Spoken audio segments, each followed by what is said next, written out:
welcome everybody to the LaunchLab. We're excited to have you all here. I'm just going to quickly give you an overview about the LaunchLab and one or two things we are doing, because I know that the rest of the conversation is much more interesting for you guys. So just bear with me for a few seconds. So the Stellenbosch University LaunchLab, our mission is to help early stage startup founders by building successful companies by facilitating valuable connections with strategic partners. That's like our elevator pitch.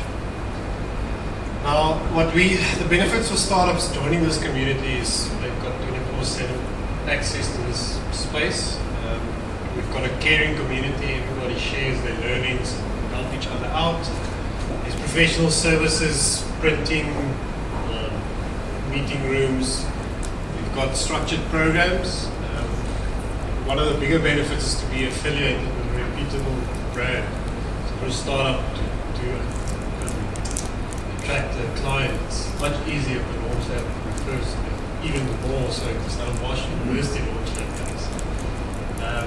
We've got a lot of these inspirational events happening monthly and by semester. Then we also have interesting people here with money that walk around and shop, do some shopping for some funding exercises. We also help you to validate your progress and to see that you are actually progressing. So it's to help you know what you don't know. So just some stats since 2015 when we started. The residents in the LaunchLab has supported 377 jobs, created 122 of them. To date, we've supported 148 startups. Currently, we have 62 that's incubated. There's some logos. I don't know if you can spot any of your favorites that you didn't know is here. There's guys that build satellites, there's guys that play with machine learning and machine vision, and then we had people making ice cream. So there's a very diverse group of people there. Okay, the space, just quickly, you see what it is, but this presentation usually gets done in a corporate boardroom. But we've designed the space with collaboration in mind. It's professional, but yet worky. We've got a fully equipped makerspace behind those doors now. And as I've mentioned, the community is really cross-functional and learn from each other quite nicely. And then we have excellent coffee, big thing, and great food.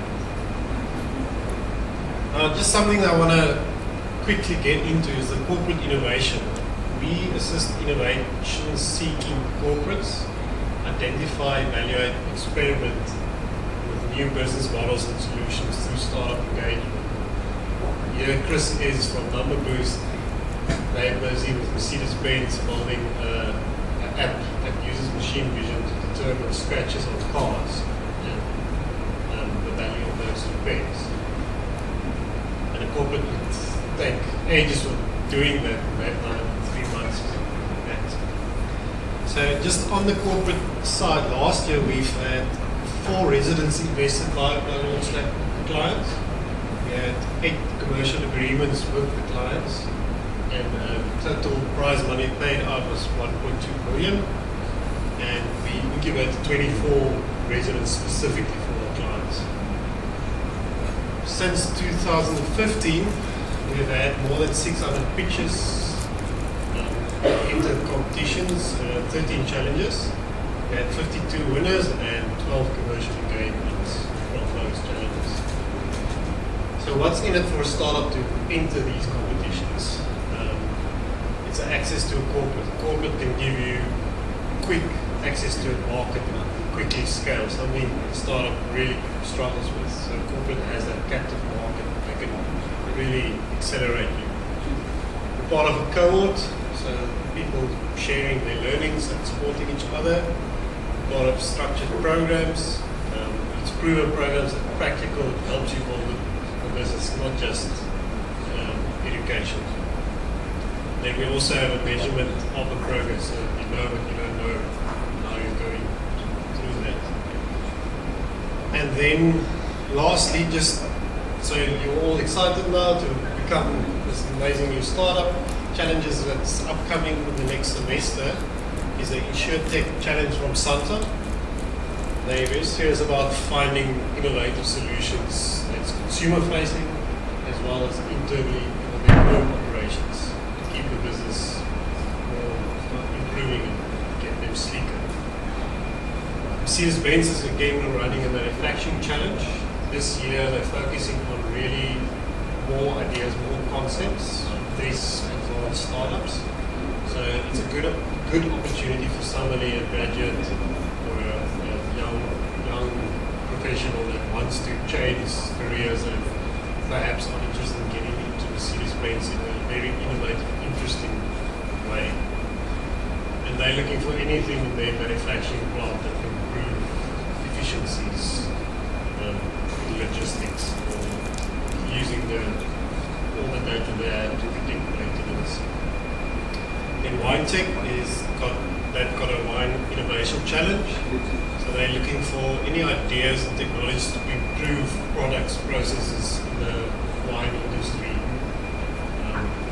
We're going to have a wine-a-thon to kick that thing off. It'll be interesting. Okay, so that's just quickly about the LaunchLab. I'm going to hand it over now.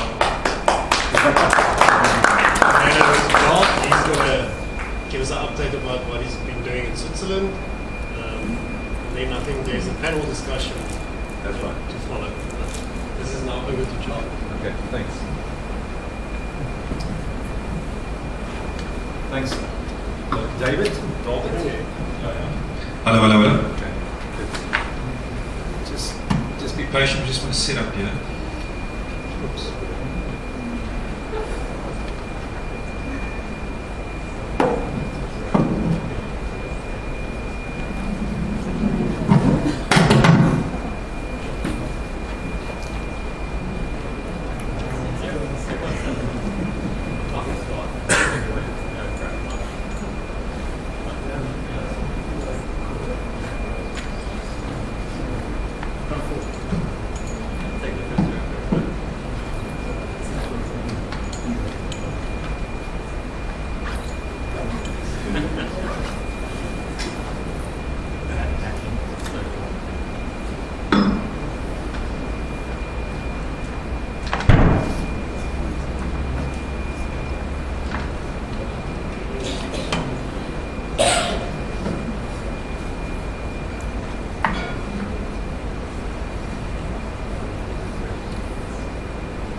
Okay. Good evening, ladies and gentlemen. Thank you for coming. We are also recording this so that we can, I know it's university holiday, so it's not the perfect time for a meetup, but this is a time that we just wanted to pull through, but we're going to make this available to the rest of the MIIA community on the Machine Intelligence Institute of Africa website as well. The events page, the video, the presentation, and all of that. The core part of this today is really the panel discussion. So we've got some really good, interesting speakers that are going to talk to the topic here, which is really about artificial intelligence. How can we use AI and smart technologies for business and sustainable development goals? And initially, when I put the agenda together, it was more focused on sustainable development goals. But then Philip said, he's the CEO of LaunchLab at the back there. But we got to bring business in. This is a startup, but this is perfect. So I kind of wear two hats.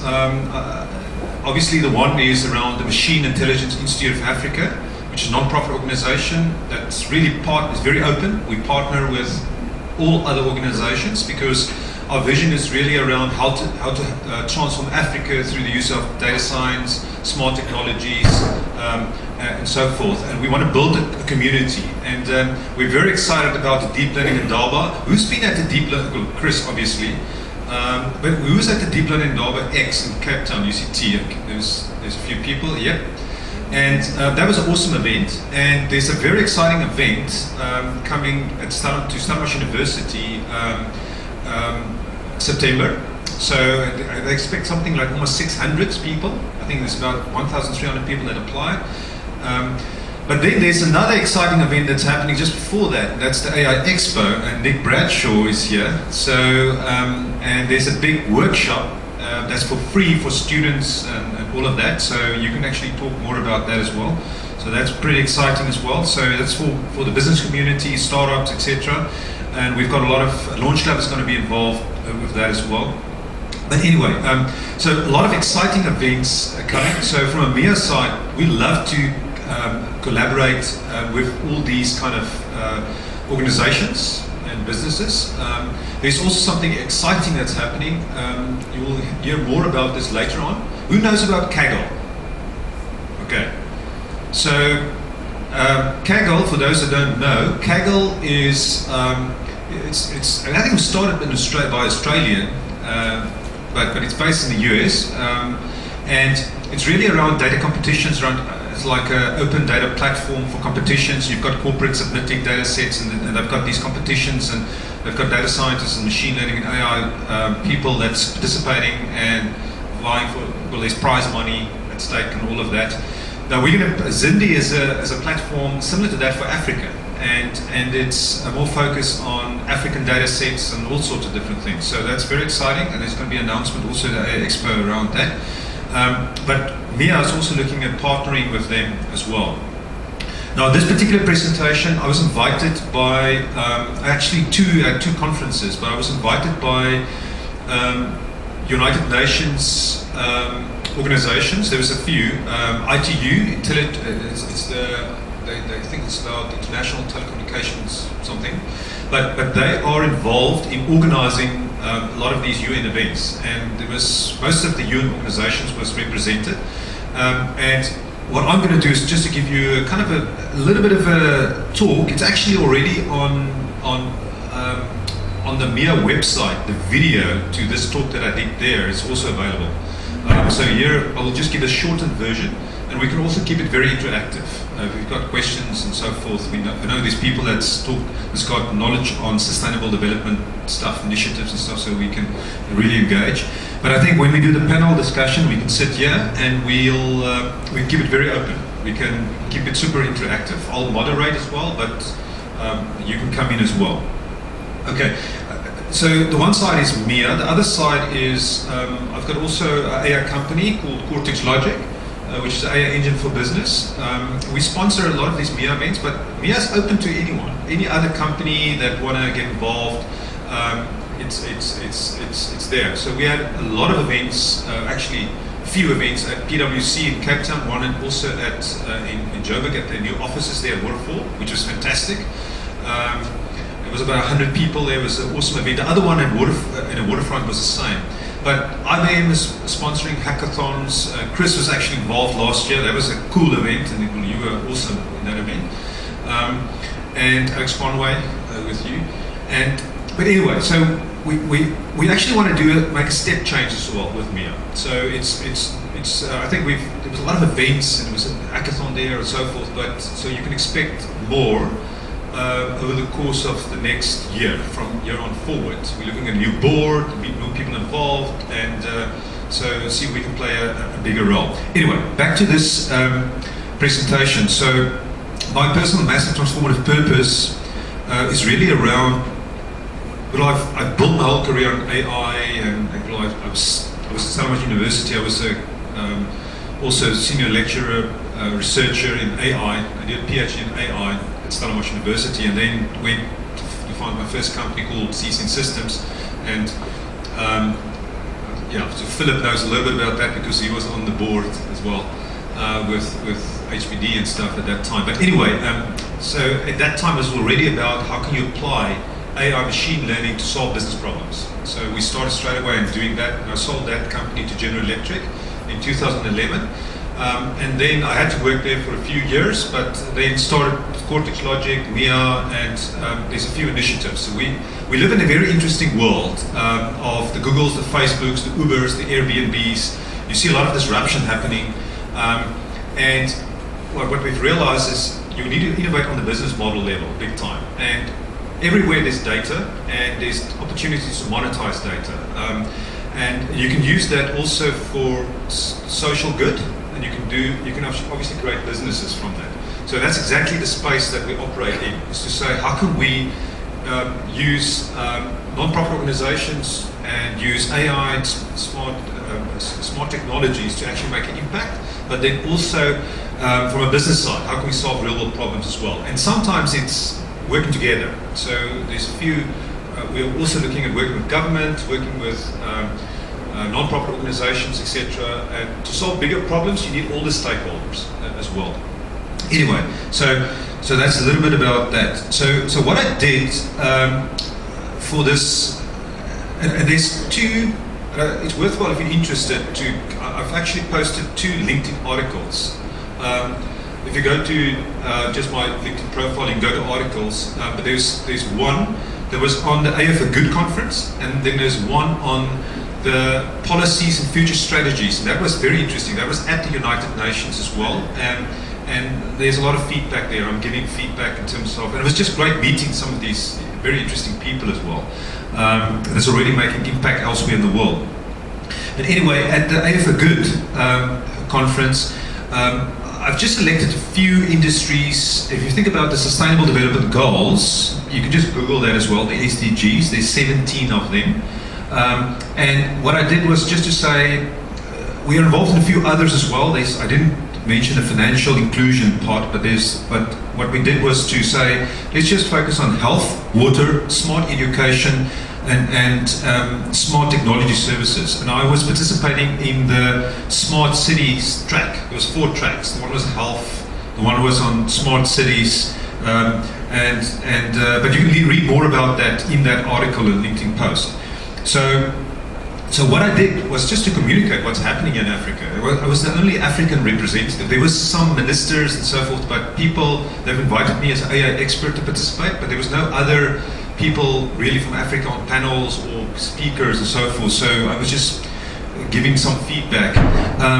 And this is some of the things that I did in that one session, and just speaking about this. So let me just quickly go in there. So I was just looking, saying, okay, we don't want Africa to be left behind. So how can we use smart technologies to make an impact and a difference? We're talking about all these smart cities in Europe and China and everywhere, but what does it mean for Africa as well? We need a lot of infrastructure that needs to be sorted out. We had a drought here as well. How do we solve all these things?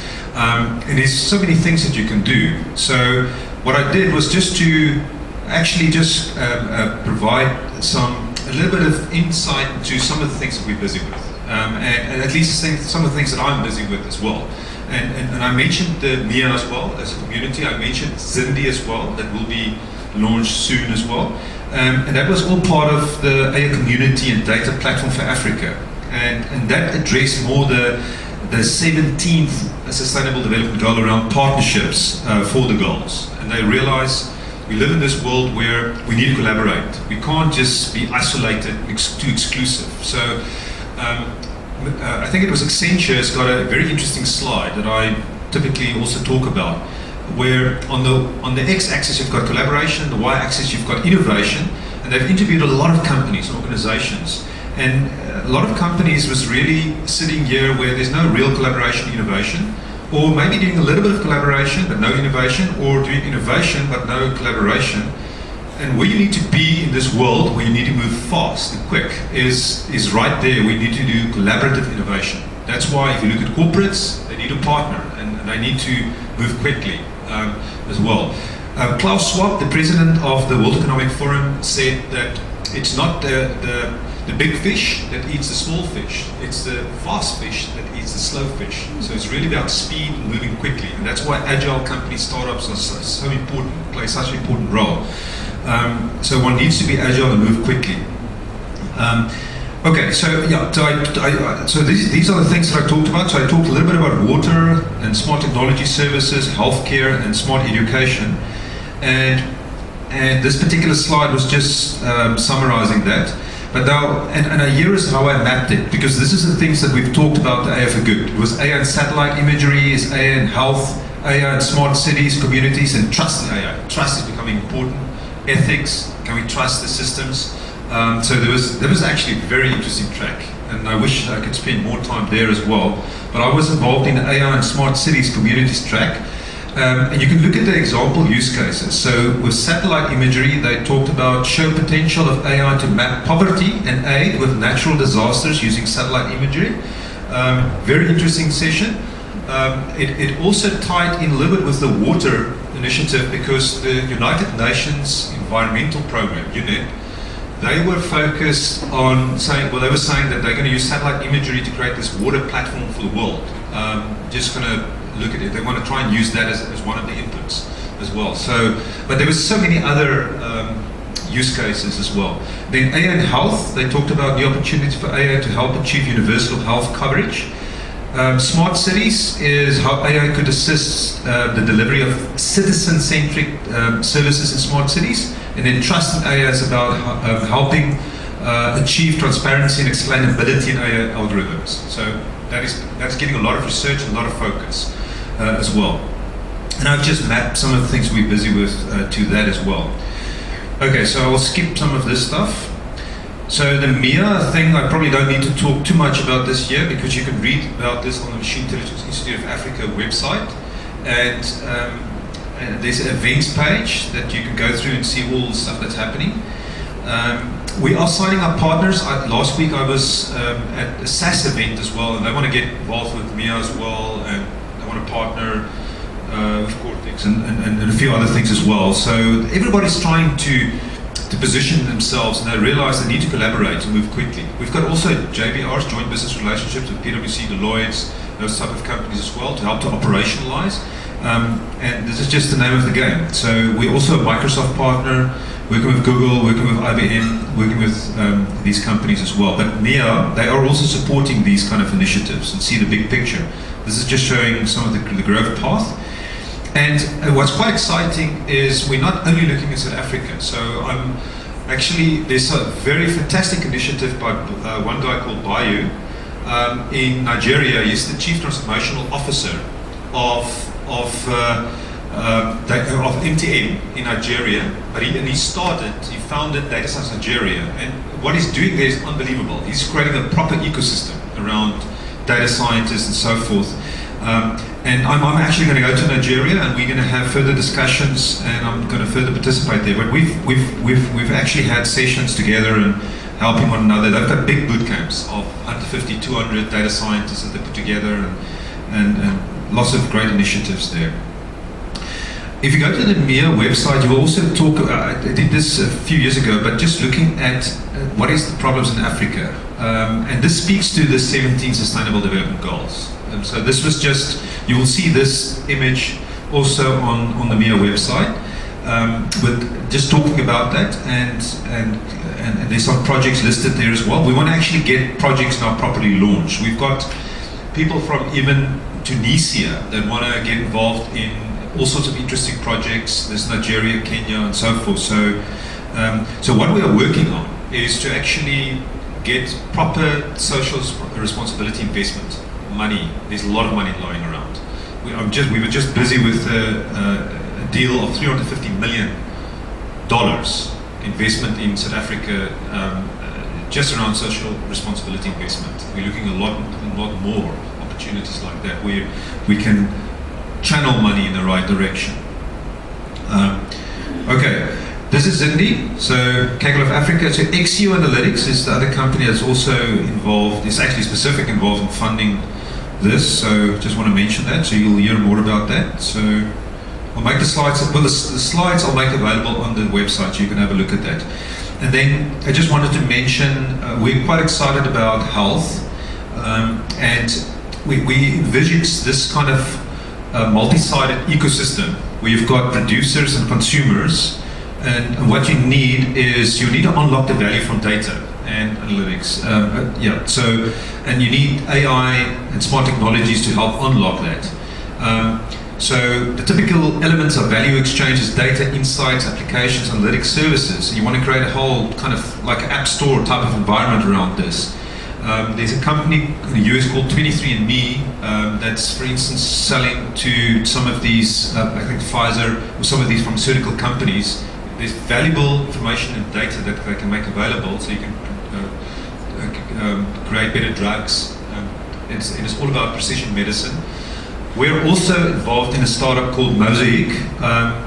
We're working with Professor Musa Mslonga from UCT, where we are focused on precision medicine, oncology specifically, and where Cortex Logic is actually involved as an AI engine.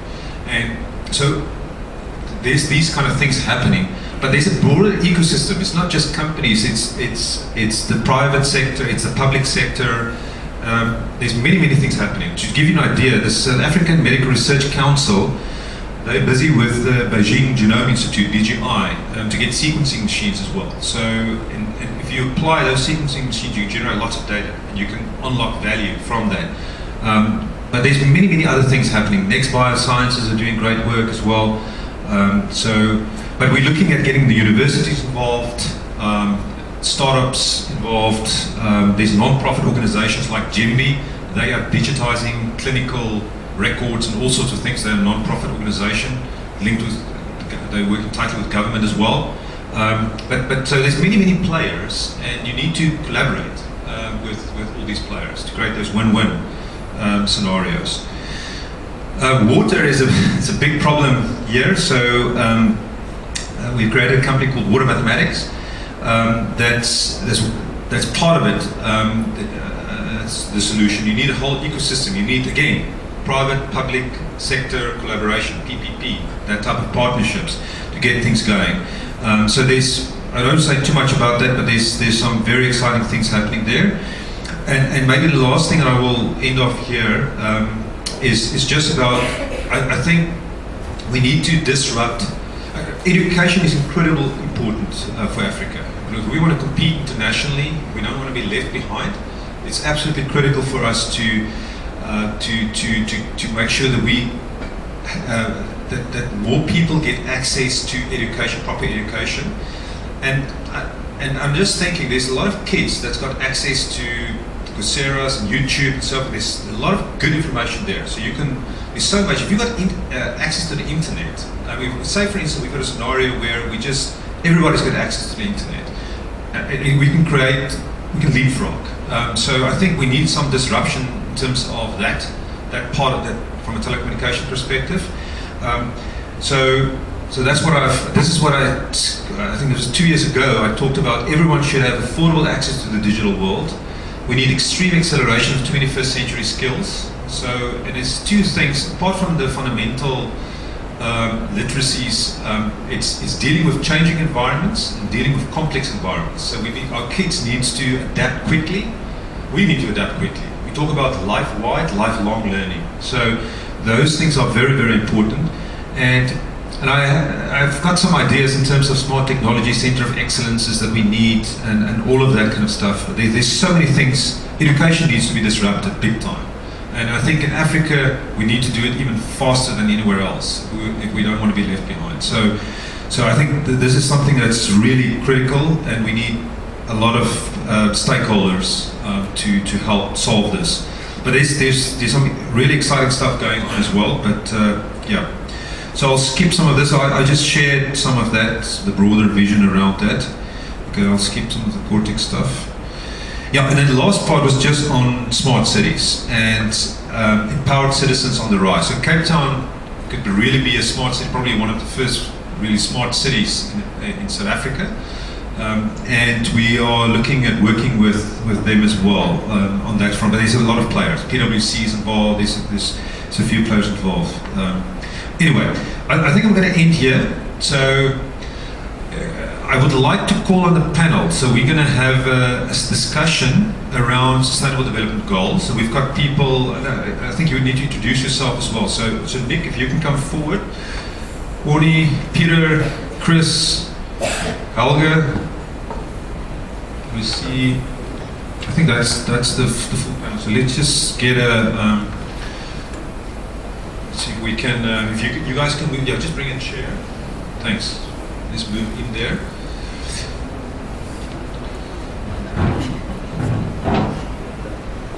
Yeah, that's fine. You can actually.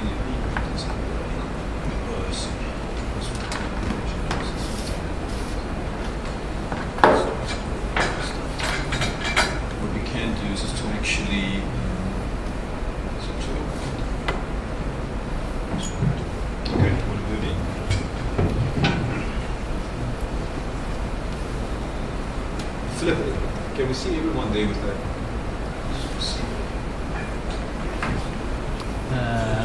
Should I move a little bit across?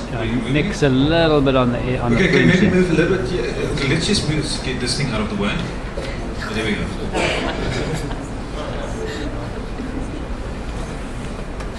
Oh, this should be switched on now. So we can just move a little bit this way. Okay, awesome. Okay, I think let's just first start.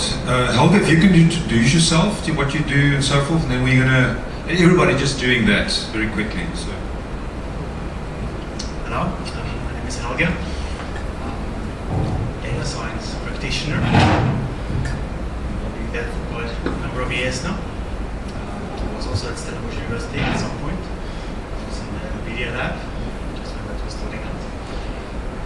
Engineering. I was applied science. And since then, we're involved with quite a few companies like Mixit, SnapScan, Alexis.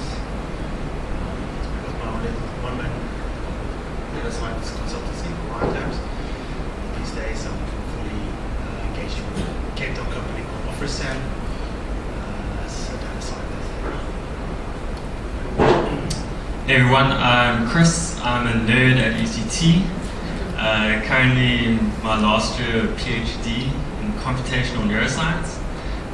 If you know what that is, please talk to me afterwards. There are very few people. Normally it's like, it's something to do with the brain, right? Yes. I also I work part-time in a number of places, so Number Boost was mentioned. We're very engaged with LaunchLab, that's where it started. And I also have my own company with intelligence. I part of the MIIA community, help organize events, hackathons, help with the Indaba X. So if you keep a lookout for the deep learning Indaba.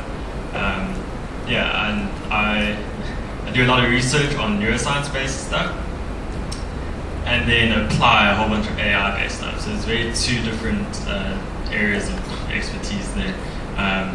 That's me in a nutshell.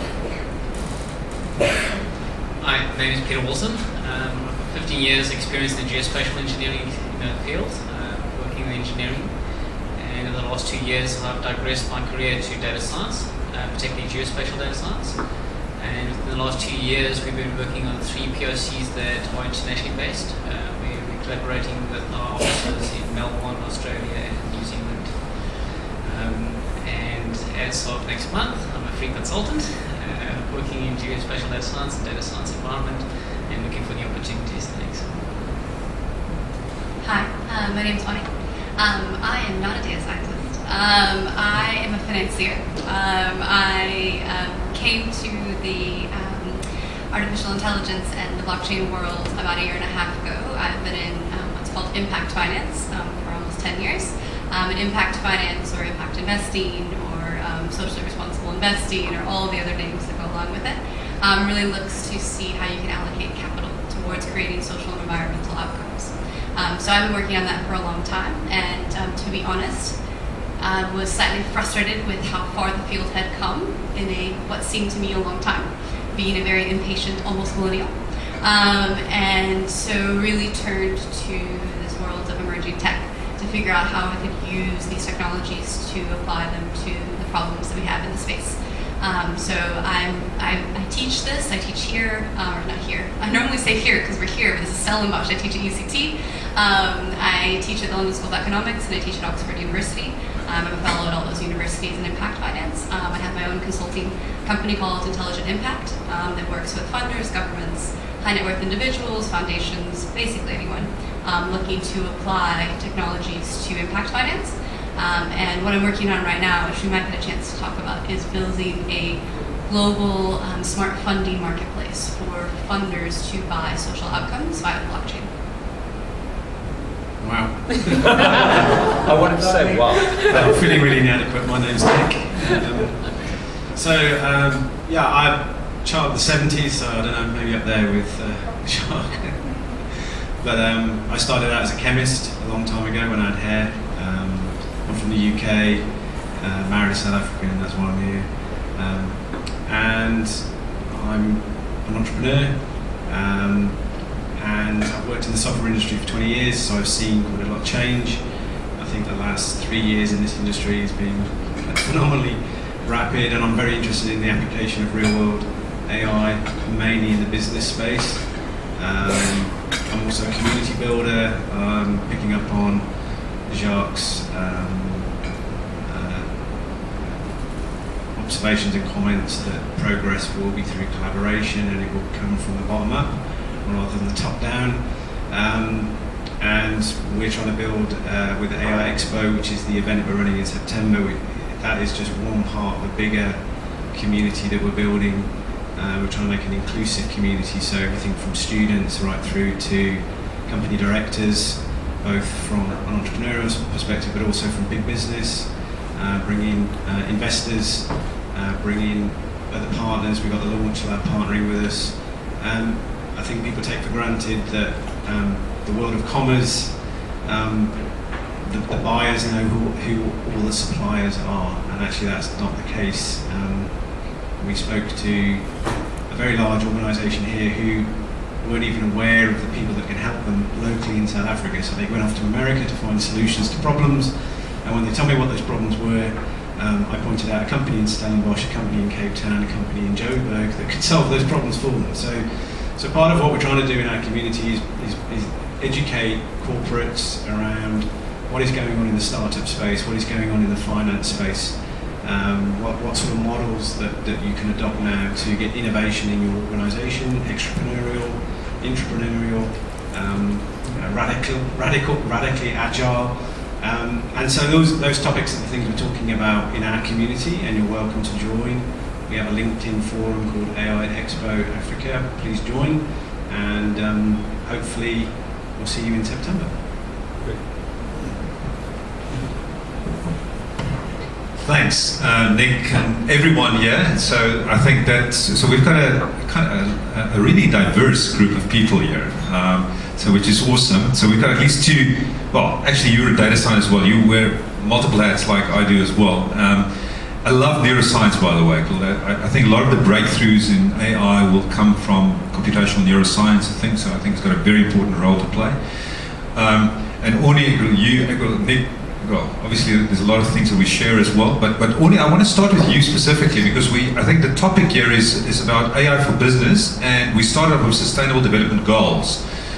So I'm going to open up. I'm going to start with a question here, but I want to open it up to you as well. So we'll give you the mic as well. If you've got questions, just raise your hand, And I know there's people that's also in this space around sustainable development as well. So please feel free, absolutely free to communicate. If you want to say something, make a comment or a question, let me know. So if you think about, you talked about blockchain and AI, and how do you specifically see, okay, first of all, what are the low-hanging fruit opportunities that you see that you're involved with? Just quickly on that, and maybe start there. I've got some more questions after that. Sure, I think we've done a great job of looking at some of them. So Sustainable Development Goals, which probably most of you are somewhat familiar with, 17 goals to be able to achieve by 2030. All governments in the world, even North Korea, have signed on to the Sustainable Development Goals. It's pretty much commonly believed that they're not going to be achieved without step changes in technology. They require potentially significant changes for billions of people. The first goal is to eradicate poverty, so extreme poverty, which we're actually relatively close to doing, much closer than we have been. So where I'm seeing the application is some of the areas that you've mentioned. Where there's the low-hanging fruit, we've developed technologies within the social space to do things like access to energy really effectively and cost-efficiently. So pico-solar systems, which are individual solar systems that are put onto houses for people that live off the grid, also microgrids, and then grid expansion, which takes a little bit longer. We have the technology to help the 1.8 billion people that don't have access to energy. We could do that tomorrow if there was enough capital. So it would probably take, if there was enough capital available, I would estimate it would take 6 to 12 months to get every single person in the world access to energy. And there would be continuity, the ability to pay would be an issue. Access to water is another one of those. We have the technology. And so there's some in the goals that don't require the solving of wicked problems. So things that are relatively simple. When you start getting into things like education, it starts to become more of a wicked problem. How do you educate a child that doesn't have enough to eat? How do you educate a child that has FAS, that has fetal alcohol syndrome? How do you educate a child that was malnourished so that their brain developed differently, which is something called stunting, which we have around 25% in South Africa on average of children have some sort of stunting in their brain because of malnourishment. So some of those are not roll out a bunch of technology and we'll fix it, but they're technologically enabled. So what is interesting around using things, technology like the blockchain and artificial intelligence, is it can make the things we're already doing a lot smarter. And on the blockchain side, a lot more distributed. So a lot of the things that we're trying to do rely on a person-to-person, peer-to-peer, or a very distributed basis. So 1 million children across 100 countries. And so I think right now, the way the 1.0 version of social business has worked was using technology, but still in a very conservative and traditional business structure. And so what we're seeing going forward is that the use of technology to be able to deliver services in a distributed and intelligent manner probably will transcend traditional business structures.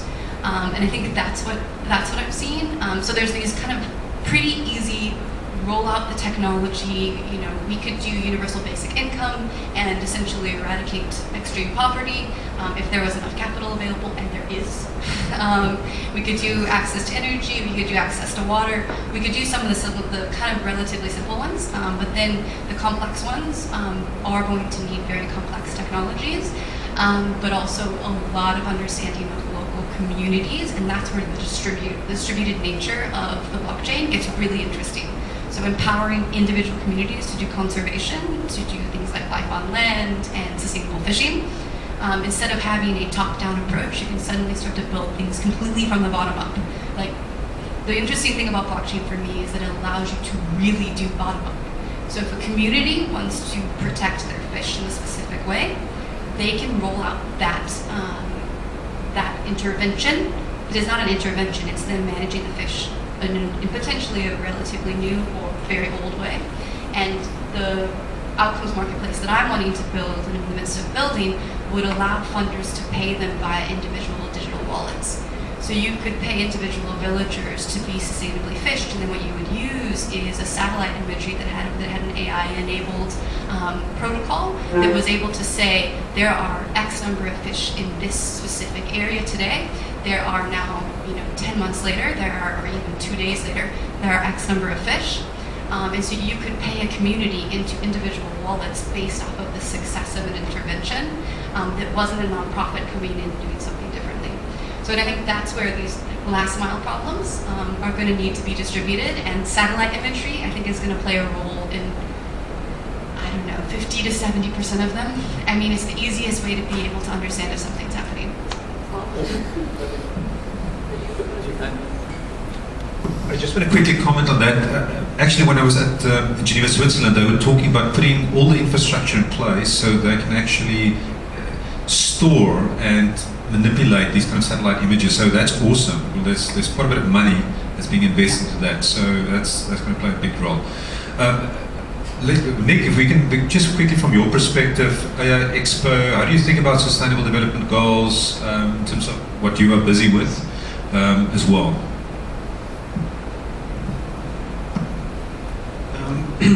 I think we're certainly acting as a voice and a platform for organisations that are doing these things. So Zindy will be officially launching at our event. We're very pleased to be doing that. I think the freeing humans up to do more productive stuff, if you can use it in a very high level way, will be a benefit of some of these technologies, so we can focus on more impactful behaviour, both in business and in sort of social environments. But I think, I'm trying to get ministerial presence at our event, which is not easy, because I think, as you said, you can throw technology at a problem, and more often than not, it's not really a technology problem that's needed. It's actually a fundamental change in thinking around things like red tape, local bureaucracy, personal agendas, politics, or no politics, as in no government or leadership. So I think part of the progress in these initiatives is a discussion around how do we remove some of the barriers to progressing some of these initiatives, because it's one thing talking about it at the World Economic Forum and then going into a village to help people with a personal wallet, which is all good.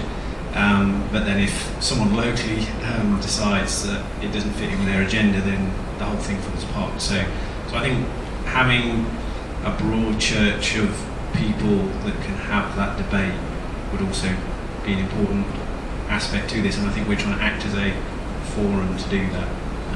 So yeah, that's something I think we need to think about as well. Can I just say one thing? Yeah, absolutely. I mean, we're going to deal with very heavy topics here, so I'd like to ask the audience a quick question. If someone can give me a beer, that would be fantastic. Job.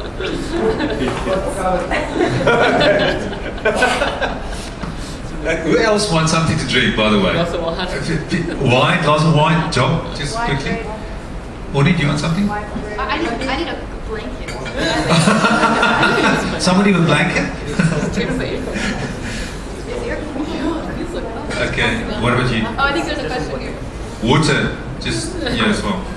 Jacques, I think there's a question in the audience. Okay, that's good. We want to get the audience. My name is Oliver. Oh my goodness, I actually have a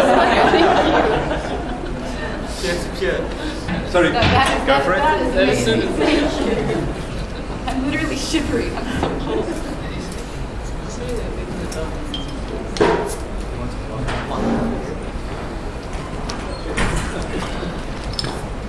Alright, I'll take a chair.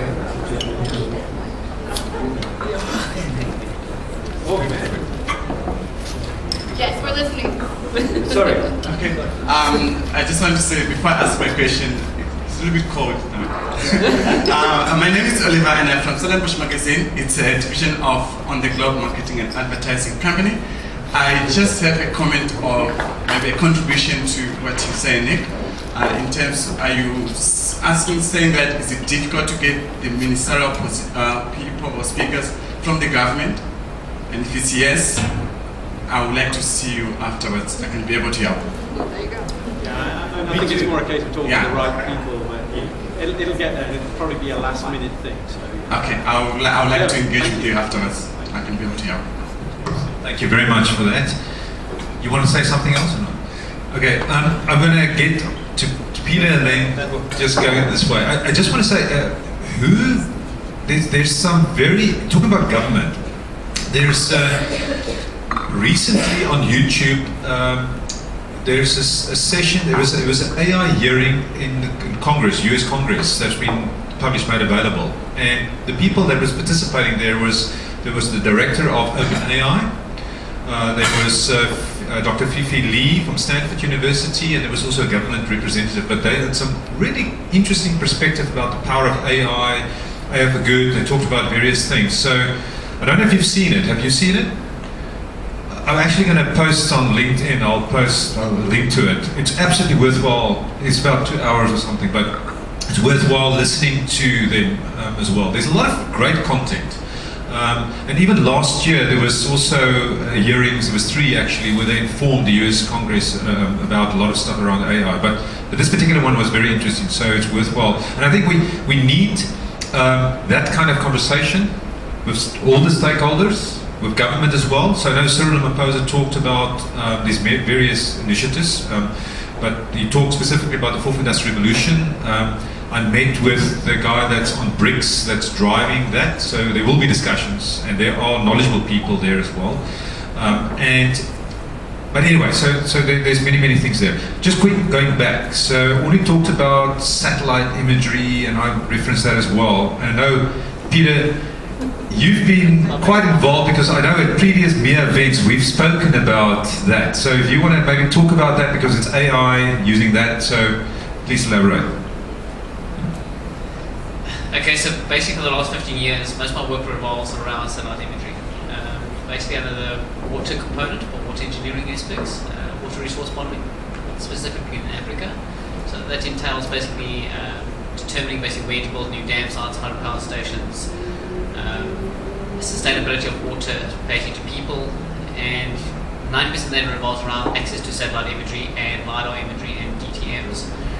That data at this stage costs a fortune. So we need to somehow unpack and unlock the cost of that data at the moment. Specifically where there's either government organizations or private consultancy firms that we normally buy the data from, where they start actually having to open up their data. To me, basically what it should be is a portal where we can access that information and get like Google and AWS and Amazon on board, where they give us processing time to actually start analyzing that information basically. And being able to do POCs on quick scale, run around, get the collaboration of people, within Africa and South Africa, to prototype basically solutions for Africa. I mean, we've had numerous ideas already, but are blocked just by capital. We just don't have the capital and resource to be able to do it. That's a great example to your point of ways in which corporates can be involved with the SDGs. I think one of the things that the things that start getting people's attention, right, is all these studies are coming out. If we don't do this, it's going to cost X trillion dollars. If we don't do this, this is going to cost. So that starts to get. There's a great cartoon that is like 2004. Climate change is going to ruin the world, and it's everyone at WEF on their phones, not really paying attention. I don't know if they're on their phones. It's 2004. They probably weren't. And then it's like 2016. Climate change is going to ruin the world's economy, and everyone's like, it finally got everyone's attention. And I think that figuring out ways that corporates can do things that where they see the connection to their bottom line is important. And I think that's where things like the need for satellite imagery and just saying, listen, we need to be able to do this. You need to club together. You need to drop the cost. You need to allow researchers that are working on specific SDGs to be able to use this is a really concrete way to say to corporates, this isn't actually costing you anything. You're just foregoing, a few profit dollars, but this is going to have huge impacts on what you do going forward. If you can't get water in Amazon, if we had run out of water, what would they have done for their how many ever hundreds of employees here? Okay.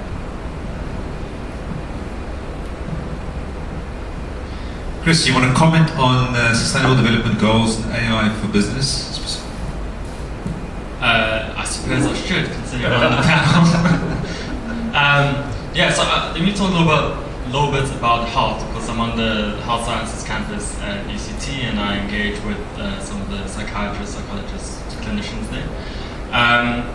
And there's been really cool developments with AI for analyzing healthcare data, and also and then the type of data it's analyzing.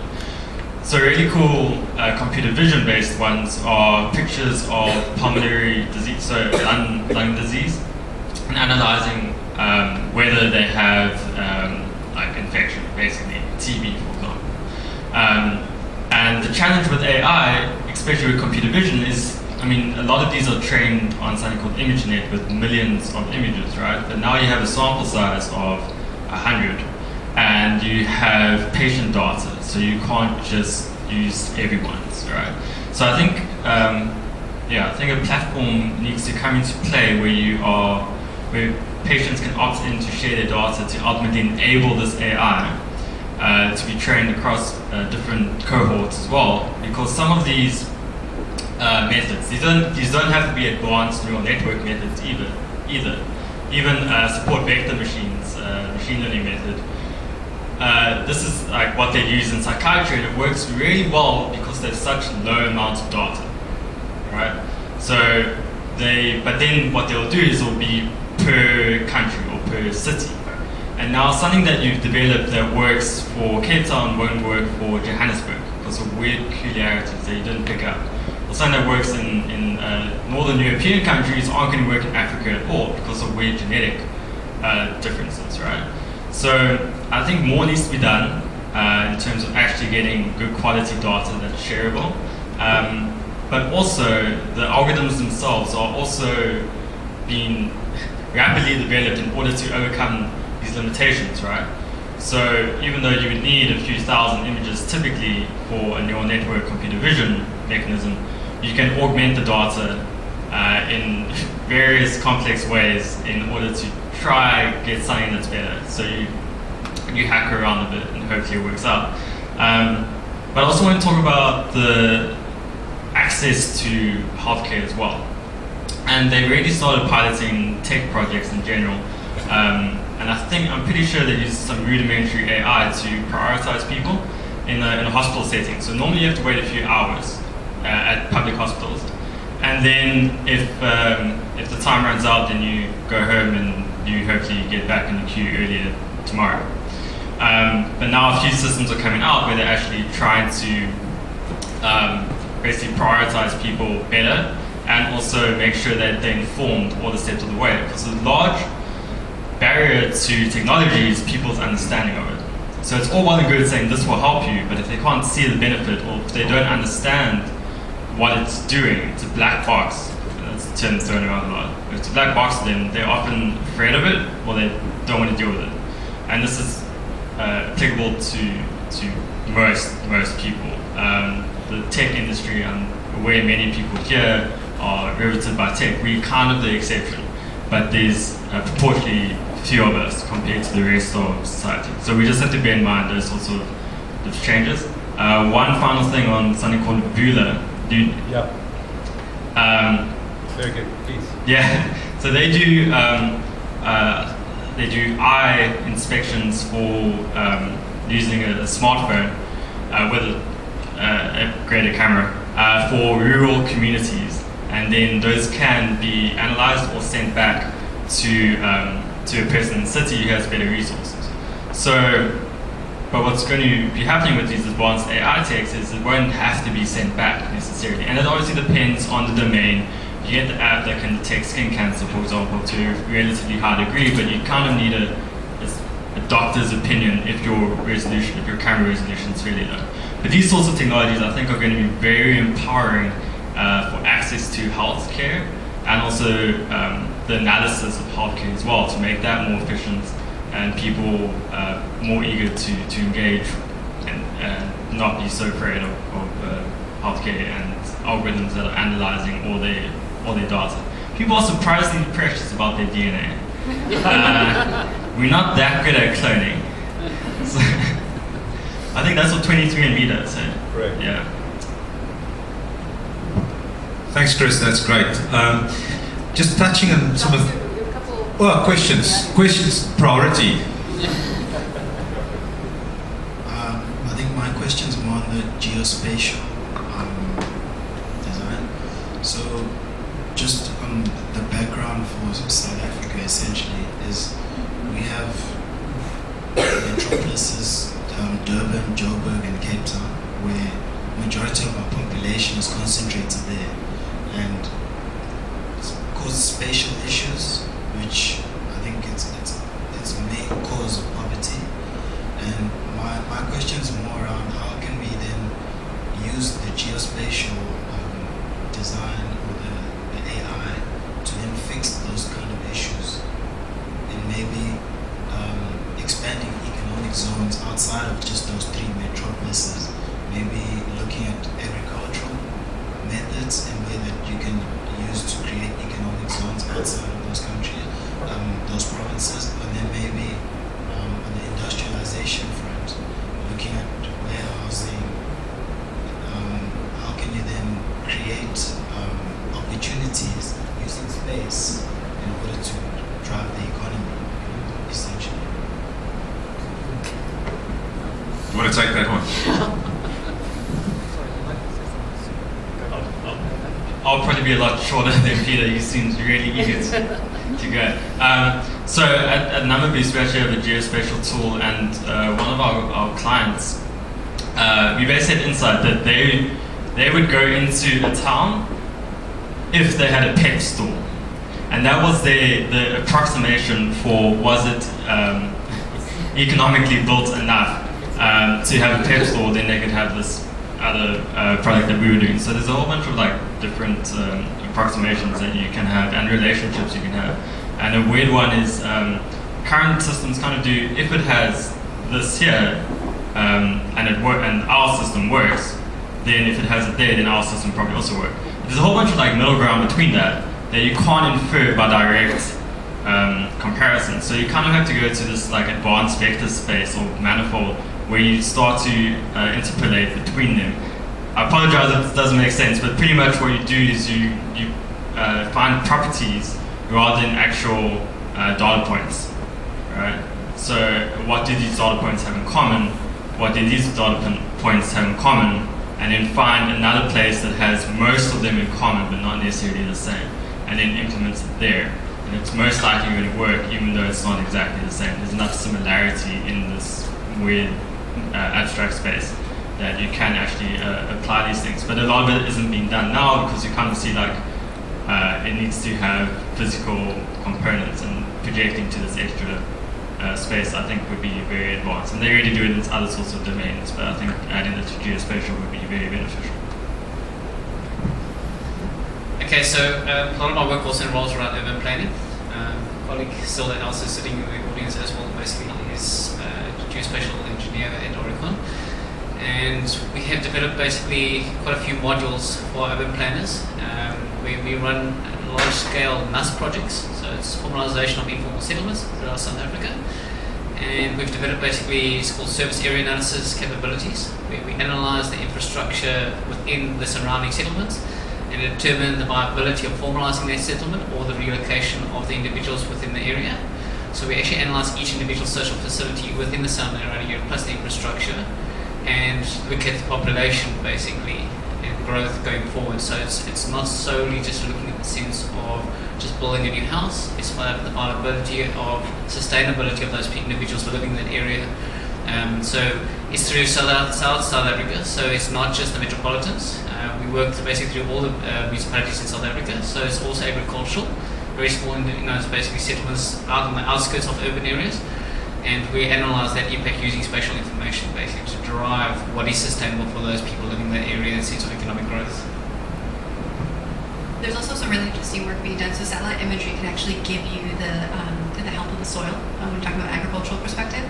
And so there's some interesting projects that are kind of in early stages to be able to reward farmers that are essentially upgrading, whether it's specific agricultural or floodplains, things like that, where you're doing the work that needs to be done for the soil, and then you can actually look to see if that's being done, and then pay on an outcome basis which is something that we're working on. And so just to get to the power of, how do you do this type of planning, to be able to get that type of data in the hands of people that could use it potentially on a local basis, is something that Peter was talking about is so expensive. And so people that could use outputs of this data to be able to make the types of decisions that you were talking about, changing supply chains, changing how urban density works, often they just don't have access to the data. So what needs to happen is not just that access, but then also the visualization of that data to be able to, for individual, whether it's government or non-government stakeholders, to be able to make decisions that are the best informed decisions. And right now we just don't have enough access to that yet, but all of the things that you were suggesting are things that should be backed up by the type of geospatial data that exists. It just it's not really visualized in a way for people to make decisions. Another important factor to consider is that you're correct that the metropolitans at this stage basically have far more superior spatial information than the smaller municipalities. And there's lack of capacity. They just don't have the capacity or support which we as a community need to start offering, basically. It's a means of being able to give them that access to that information and basically creating an environment where we can store that information in an open source environment. So it's not closed up, scaled up for the project and then lost and having to be rebuilt again on the next appointment from us as an engineering consultant firm, basically. So we're constantly having to reproduce data from scratch year after year for the smaller areas because just lack of maintenance. We'll do the project, we hand over, but unfortunately it collapses at that point. It doesn't carry on. Before we take the other question, I just want to get Helge in as well.